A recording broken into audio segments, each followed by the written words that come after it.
right. Do you know Arthur Clarke? I do not. Okay, Arthur Clarke is the author of 2001: A Space Odyssey, the Okay, book. yes. Now I do. What did Arthur Clarke say about mankind's future with AI?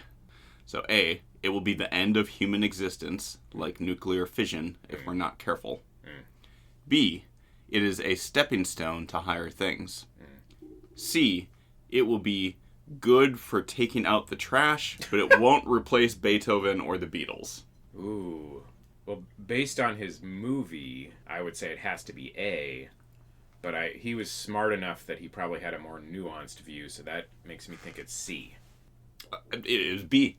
What? I was completely wrong. According to Fortune.com, Clarke was an early AI optimist, urging people to regard newfangled tech as a privilege and a stepping stone to higher things. Further, he said, human evolution is about come to its end, and we're now at the beginning of inorganic or mechanical evolution, which will be thousands of times swifter. Worry not, though, human beings are almost infinitely adaptable. Interesting. So you wouldn't have necessarily gotten that from the homicidal AI in yeah. 2001 in the movie version. Yeah, That's the kind of movie featured. would have made me think he was a big cynic, but wow. Can you name the most persistent conspiracy theory around the Disney Corporation and the person of Walt Disney? Oh man, the most persistent. Is it that like Walt Disney's head is being preserved for the future? Yes. Is that it? Bingo. I got it. Yeah, I just learned about this, is that he was like the first experiment in cryogenics, and they preserved his head, and somewhere his head is frozen underneath, I believe it's Disney World, in some vault. And at some point in the future, when the technology matches the reality, they're going to reanimate his head on some young person's body. Well, that's vision. Baptism on the Moon! Greetings, Earthlings. Welcome to Baptism on the Moon, a casual podcast that tries to get to the heart of a contemporary world and focuses on trying to find where the spiritual life exists in a world of material wealth and unparalleled freedoms. This pod is a conversation between two friends. I'm Benjamin Truant. I write things and consider publishing them. With me is Pastor Andrew Gross. He's published 2 books, and he's also a pastor. Hey, Andrew. How you doing, Benjamin? Pretty good. What are the titles of those 2 books? Well, that would sound like a shameless self-promotion, but I'll Oh, go but for it. I'm asking you. Since you're giving me you're that. helping me out. Yeah. You're giving me the opportunity. The first one is called Be Different, Finding the Resilience to Lead. And the second one is called Be Surrendered, Finding the Maturity to Lead. Excellent. And we're putting together this podcast to talk about things that are important and interesting to us. We thought it would have an interesting vibe if the 2 of us talked about things from different perspectives, each of us representing what we're thinking about. Then we ask each other a couple of questions, and we have a little bit of a conversation about it. A simple enough premise, and it won't take too much of your time if you feel like listening. Right. And I'm interested in podcasts where the hosts have some rapport and get into an interesting conversation. So we're going to try to make this interesting? Maybe. Or deathly boring, possibly. We're going to try to start by hopping right into the central question of the podcast, at least of its title. What is baptism on the moon? Okay, and it's a big question, and we want to take some of the pressure off of ourselves to get it right, so we're actually going to take like 3 or 4 episodes to try to answer it. So these first 3 episodes will each be taking our own approach to defining the title of our podcast. What is baptism on the moon? So the real basic format is each of us takes 5 minutes to talk about our own thoughts about the topic, followed by the other one unpacking it for a couple minutes with a few questions. After we both go, we'll have some discussion to dig in and bounce ideas off of each other, interrogate the issue, and maybe even arrive at some answers. So, do you want to go first? Sure. What do you think? We are living in the future.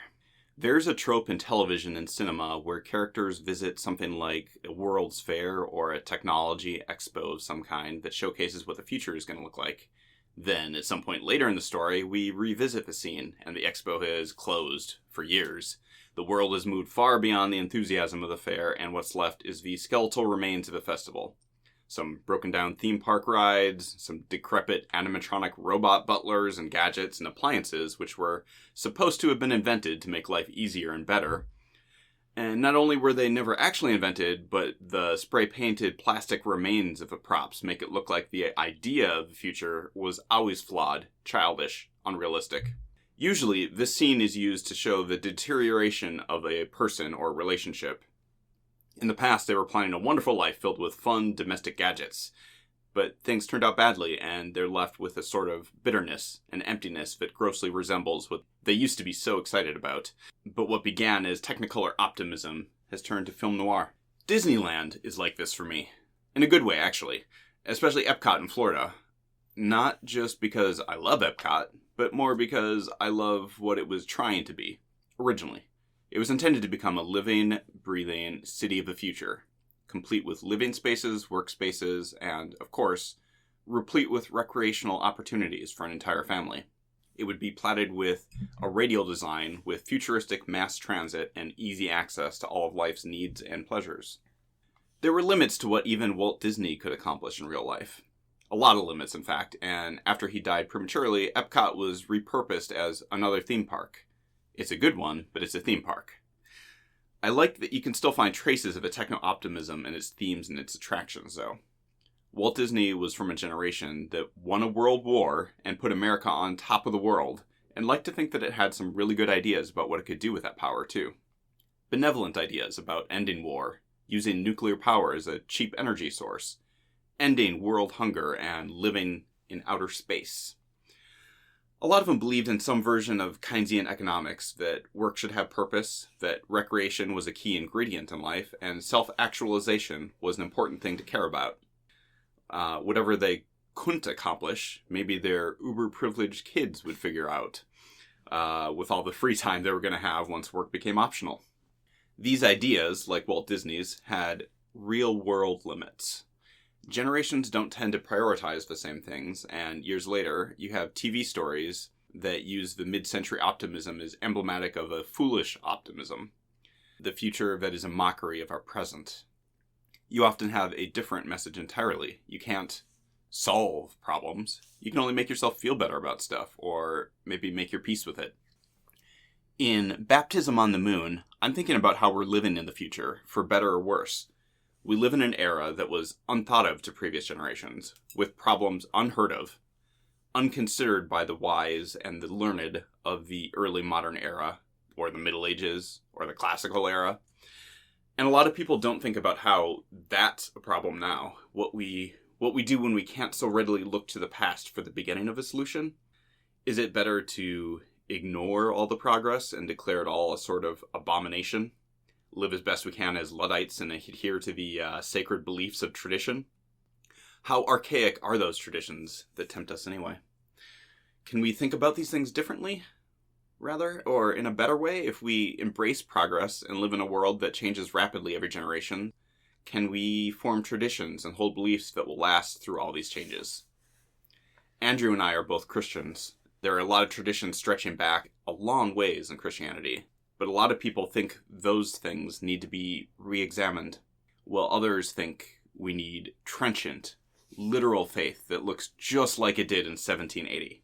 So, looking backward, forward, and into this present moment, Andrew and I want to talk about what it will feel like when humankind finally experiences baptism on the moon. I have questions. Benjamin, you admit that you both like and criticize the naivete of techno-futurism's optimism. Say more about how you live with that tension. Yeah, so in some ways it kind of feels like the Disney analogy is useful for me because Disney is sort of for kids, but it's fun for families to go. I feel like that optimism and that kind of the future could be anything sort of attitude really appeals to me. And it's fun to take kids to that, have their eyes open wide, and to be part of that enthusiasm for the future. And I think there's nothing wrong with that. Reality exists, and we all need to be tempered by it at some point. But that doesn't mean that kind of optimistic future shouldn't be considered as part of our vision and part of our enthusiasm, our zest for life. Yeah. So you don't want to throw out the baby with the bathwater, even though you can criticize the unrealistic aspects of techno-futurism. I like that balance. Benjamin, you talk about the limits of Disney's vision for the future, and you mention that the mid-century techno-optimism it's often portrayed as a foolish optimism. And personally, I tend to agree with that critique. But what do you think today's world would be like if nobody at all had dreamed like Disney dreamed? Even though that generation's confidence seems overweening in hindsight, it still got us pretty far, didn't it? Yeah, I think so. You're the pastor here, but I'm going to quote scripture and say, where there is no vision, the people perish. Okay, fair. That's fair. Yeah. I really I like both things, I like the optimism and I like the vision and I like the enthusiasm to create a great future. And then I also enjoy the stories about how that didn't work out and how we're all disappointed. I feel like those are both stories of life that we have, we hopefully have optimism. And without that optimistic part, you just you're missing an aspect of it. Yeah. Maybe you're not disappointed, but you're also not rewarded for making that effort. And trying to do the optimistic thing that improves lives. Yeah. And I think you and I have both talked about, we know friends and family members who are just cynical to the core. They don't have any enthusiasm for the future. Yeah, and they're no fun. Yeah. Forgive us for all those people, all those listeners out there who like that. Now is the time to get totally honest with me.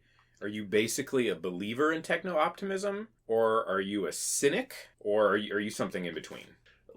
And so I thoroughly enjoy the storytelling of techno-optimism. And I thoroughly enjoy the storytelling of dystopian futurism. And I think they both have a lot to say about the reality of human existence. You are deriving inspiration in life and insight from both of them, and both of them are helping to guide and inspire you. Absolutely. And so, yeah, I think that makes me not a techno-optimist, because that requires you to be a little bit more bought into the vision. Yes. And the conviction that we can solve problems through technology. Okay. Which I'm going to say, maybe. What do you think? This first question is titled, What is the Future? Well, what is the future? Now, that question, it both excites me and, if I'm being honest, it troubles me. It excites me because the future never fails to surprise us. And while many of those surprises are bad or even terrifying, a great number of them are wonderful and enriching. But it also troubles me, and not because of the terrifying surprises. Those are to be expected, no matter what, and it doesn't help us any to anticipate them. No, the question troubles me because our culture's eager desire for the future, and it's a desire I actually share, it holds the hidden threat of discarding the best things about the past. Now, of course, we must discard many things from the past, and our lives are improved by discarding them. Inefficient cars, wasteful energy use, inequality, technology, and practices that no longer help us. Think the Pony Express. But there are many things from the past that are not only helpful, but even necessary for our happiness and our well-being. Beautiful art, certain classic literature, customs that train us to dwell harmoniously with one another. The list could go on. But in our rush to the future, we're often biased against the past. And in that bias, we often unthinkingly discard the past. Not because we've carefully considered the thing we're throwing away, but simply because we prefer the future over the past.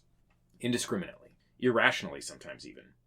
So, I want to amend my first statement, it's not the eagerness for the future that troubles me, it's the bias against the past. That's what troubles me. As for me, as a Christian pastor, here is the thing from the past that I'm most worried we will be biased against. Not because we've carefully considered its relative benefits versus detriments, but simply because it is from the past. That's our only criteria for getting rid of it. It's just from the past. I'm most concerned we will throw away faith in Christ.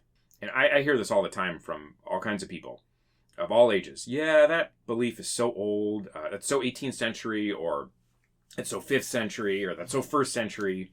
How does that apply to us anymore? How does it fit the evolving culture and situation of the 21st century? How is it even relevant? Well, experts have been predicting the death of Christianity for centuries. 18th century French philosophers were the ones who led the Enlightenment. They were certain that Christianity would be dead by the end of the century. Then in the 19th century, Marx and his followers, they dismissed religion as a mere opiate. They confidently asserted it would disappear once their great revolution swallowed it up in one big single gulp. As technology progressed with astounding rapidity in the late 19th century, pundits were sure that there would be no need of religion very soon. The claim was made repeatedly into the 20th century. Famously on April 8th, 1966, Time magazine published their cover story, "God is Dead," among many other examples from the last century. But no matter how many times Christianity's demise looked imminent, it would spring up again, albeit with new shapes, new appearances. It would evolve from culture to culture, but it kept proving its relevance to countless people's lives in all cultures around the world over and over again. There are now more Christians living in the world than ever before, even if you combine all the Christians from the last 2 millennia. So I don't think Christianity is going anywhere anytime soon. But I am troubled that many people today refuse to consider its relevance simply because of future bias. So, for all those listening who might say future bias describes me and I think it's time to throw away Christianity is irrelevant, I'd like to make one plea with you. I'd like to ask you to reconsider one idea, one symbol from Christianity, and that is the symbol of baptism. To what modern symbol can you compare it that matches your deep, deep and heartfelt longing for a new life, for a fresh start, for transformation?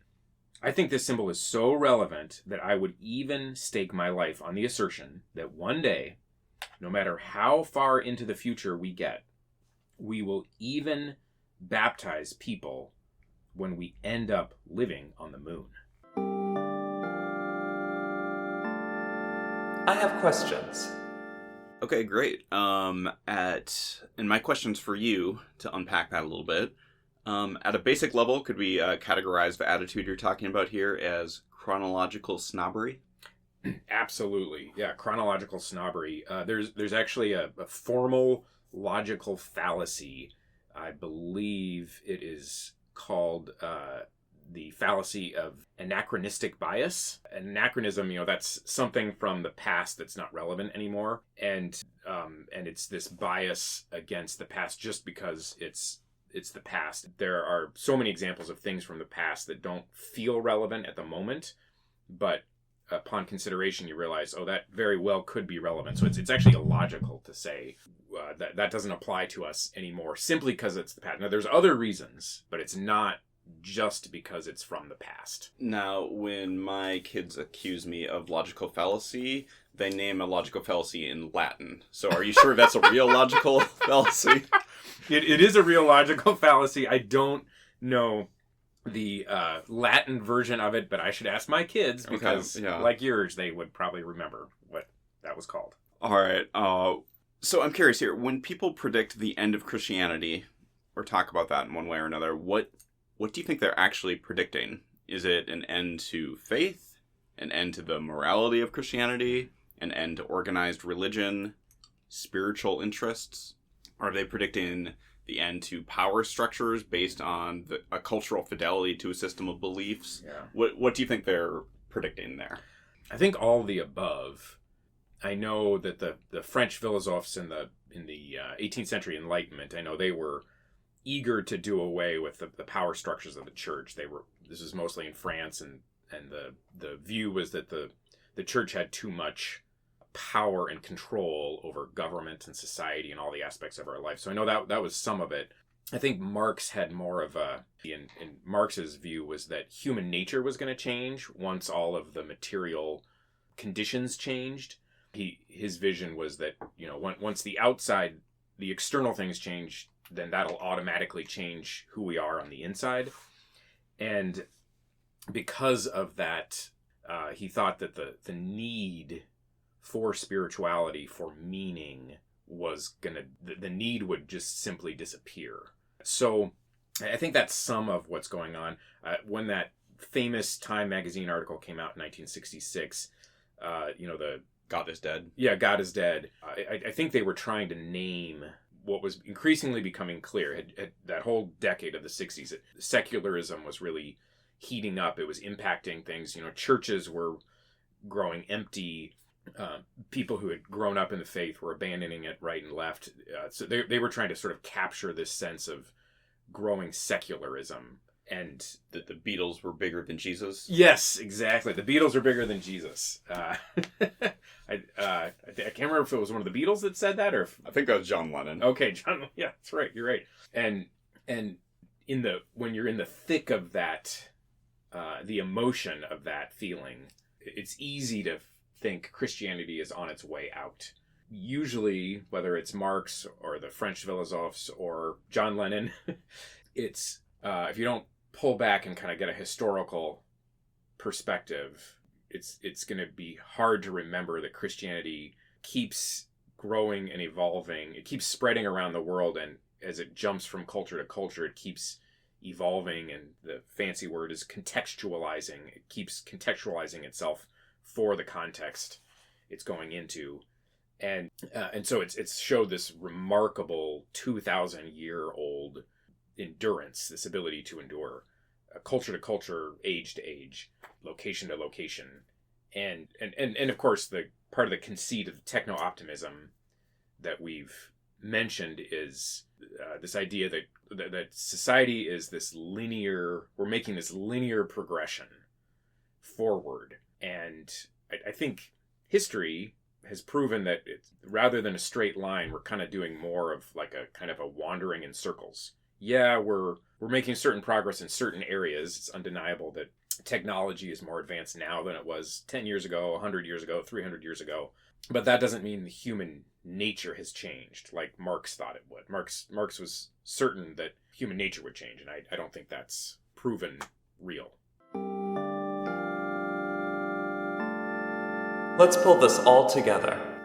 All right, great. And so this is the segment where we try to wrap everything up by having a discussion about it and addressing some loose ends and whatever came up during the episode while we're recording. So yeah, I think something that comes up for me when I'm thinking about chronological snobbery and the idea that human nature would change somehow that you're dealing with as you're talking is there's just kind of this idea, and Marx came around the same time as Darwin and the theory of evolution, and some of those theories kind of morphed into this idea of human evolution that would involve a change in who we are fundamentally. Yes. And what I'm hearing from you is that fundamentally we are not all that different from what we were 100, 200 years ago, 1,000 years ago, that humans, like despite all the cultural differences and things around us, human beings have not fundamentally changed that significantly. I would agree with that, and I don't think one has to completely reject the idea of evolution to observe that in humanity. Partly, like I mentioned earlier, because Christianity, among many other ancient ideas, people keep finding relevance in it all over the world. Other ancient ideas, there's a resurgence right now in the popularity of Marcus Aurelius, and it's what all the kids are talking about. Yeah. There's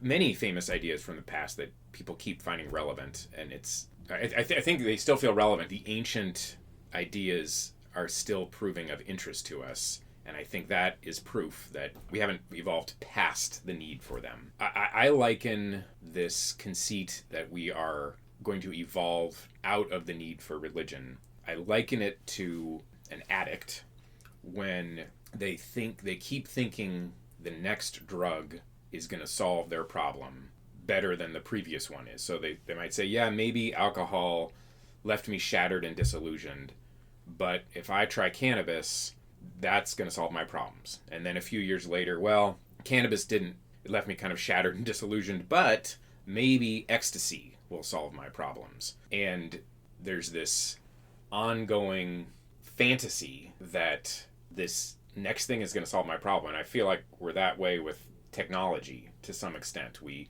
keep getting disappointed, and our hopes keep getting shattered because it hasn't solved all our problems. But maybe this next thing will.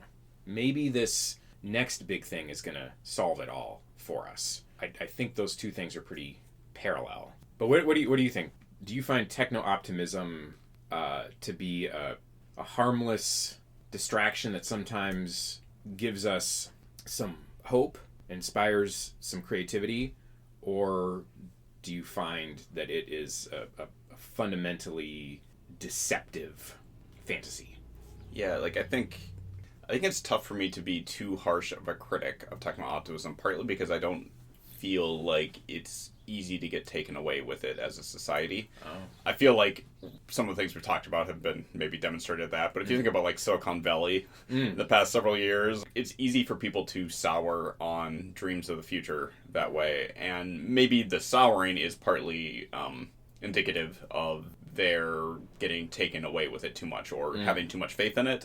And so to some extent, yeah, definitely there's danger in that, but it's so difficult for it to really fully deliver on its promises that I think that there's a segment of a population, not even a Luddite segment, but just a segment that, like, if you promise them something, you gotta deliver it, or they are never trusting you again, ever, and hate you.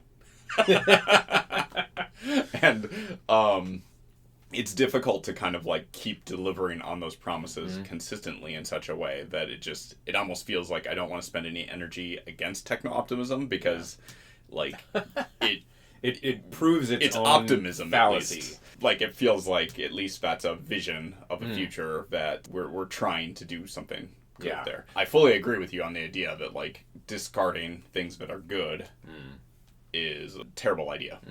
And I think what I'm hearing from you that, like, I think is really corrosive is the idea by some of these thinkers that is really diminishing of other people. Like, they have a low opinion of other people, that the whole idea of religion is an opiate of the masses. Yeah. Like, I think that's an accurate enough idea that people can have a fervor that, like, there are a lot of things that are very inaccurate in mob mentality and in the ideas that get spread that are very popular among a lot of people. For sure. And those can be codified in religion really easily, and that's happened a lot. For sure. But the basic idea that, like, spirituality or people's relationship with faith and belief can be reduced to something that's dismissible with if you just meet their material needs, or that they'll just grow past that and get over it. Yeah.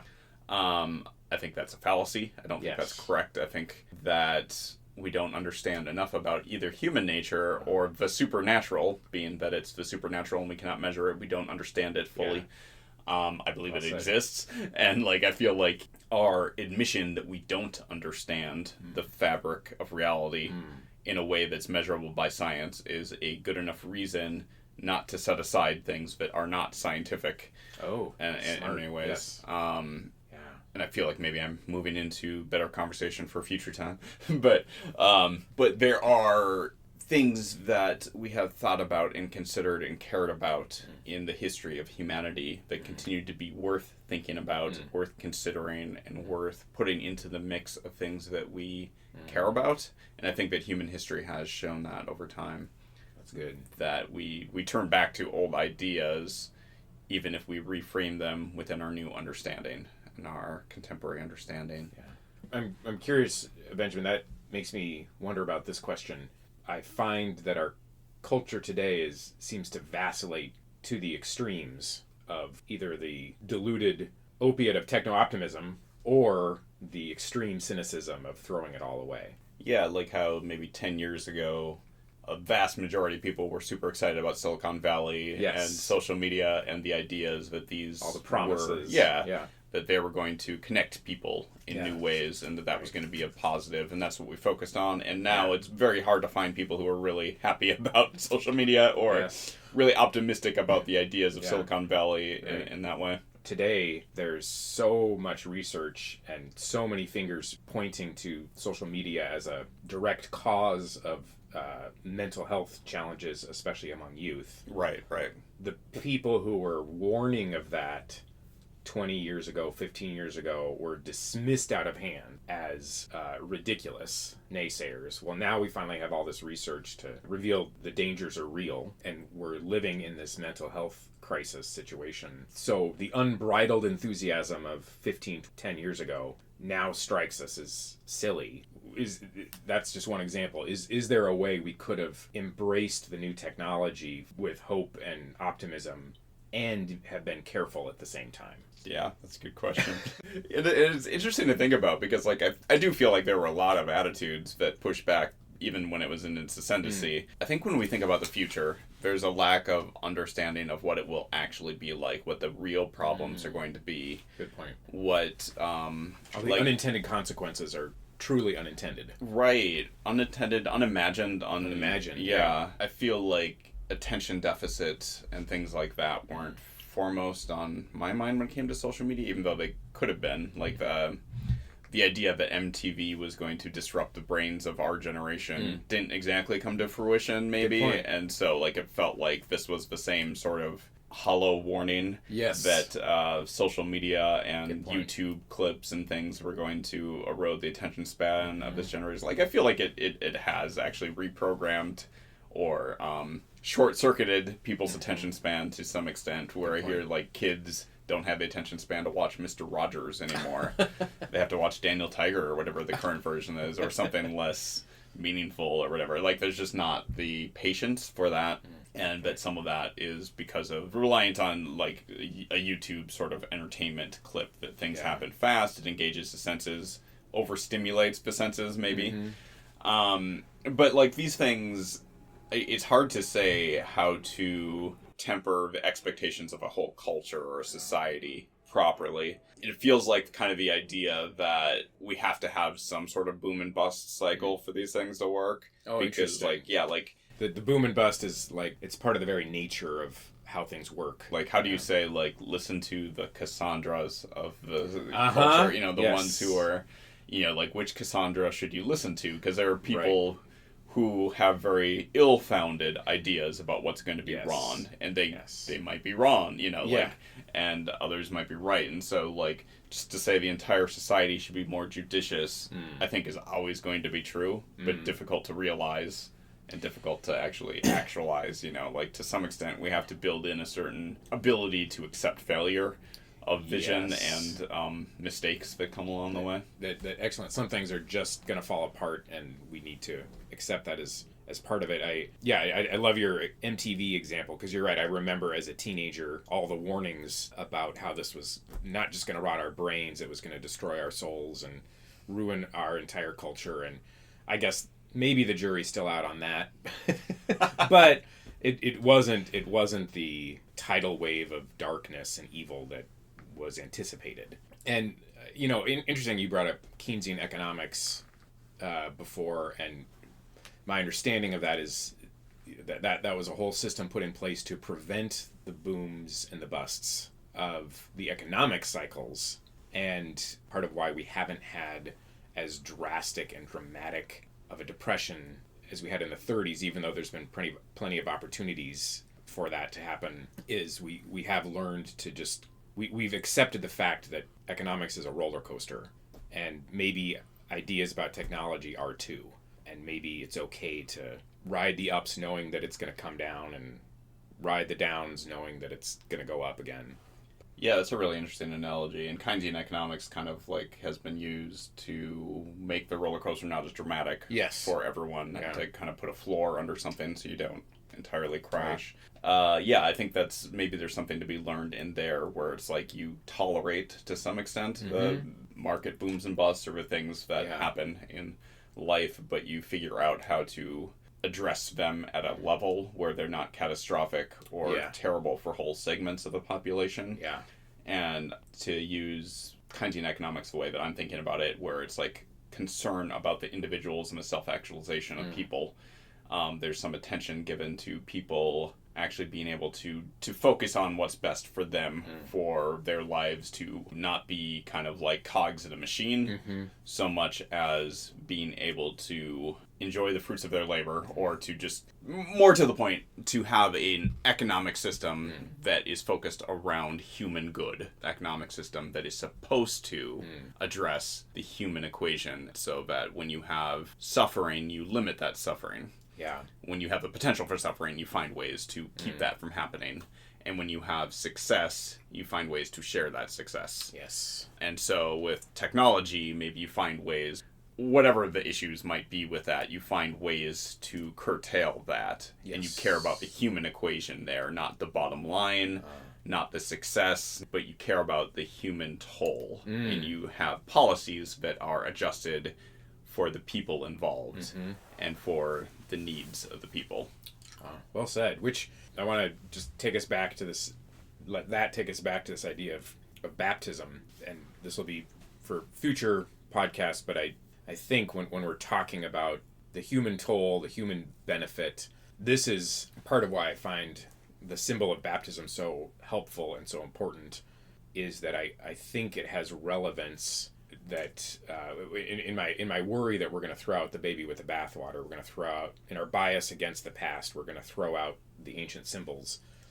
I think that baptism addresses that human good better than anything else, and I worry that with our future bias and with techno-optimism, that we're going to keep feeling like, the next gadget, the next innovation is going to solve my problems. While all along, there's been this answer, this solution that can truly transform our lives, that can truly give us that brand new, fresh start, new life, a newness of life, as the Bible describes it. Yeah, which is why I'm going to advocate a return to baptism, and that baptism will be relevant even when we're living on the moon, even when we're so far in the future. I think the ancient symbol of baptism is still going to be relevant. That's good.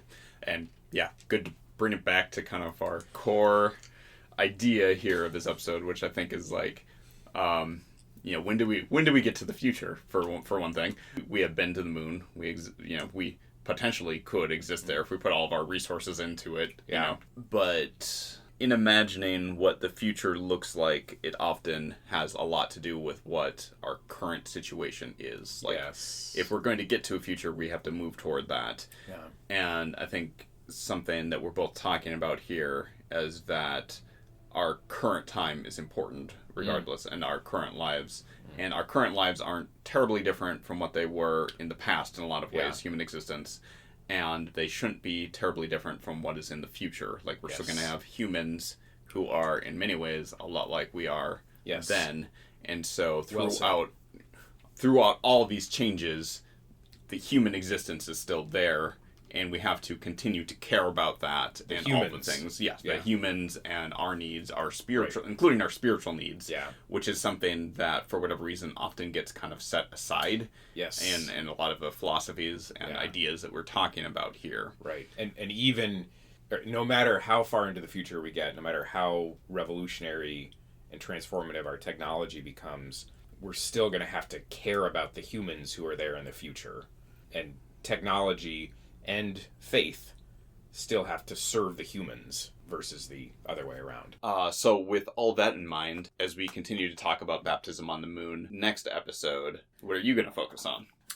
I think it's going to be important to explore what does baptism mean, and therefore why do I think it's relevant even for our moon-centered future. How is baptism still going to be relevant? How about you? I am going to talk about the utopia of Star Trek's Federation. So I'm going to be digging into Gene Roddenberry's idea of the future. Love it. Earthlings, thank you for joining us. Baptism on the Moon is a casual podcast. Our garage production values rely on open source software and some quick, scrappy work by me and a few others. Thanks to James Underwood for recording our theme song and creating the music, Arkin Mason for some help with sound design. Listen to the Baptism on the Moon soundtrack on Spotify. Listen to our episodes there or anywhere else you hear podcasts. Share them with friends. Give us a good review to help others find us. We're on YouTube too. Same material but with a screensaver backdrop, but that's what some people want. Visit us at baptismonthemoon.co.site. Contact us there. If you'd like us to record more, support us at Patreon, and maybe we can afford real production values. Subscribe to our podcast to hear more. Keep changing, keep improving, and join us in the future. Let's go live on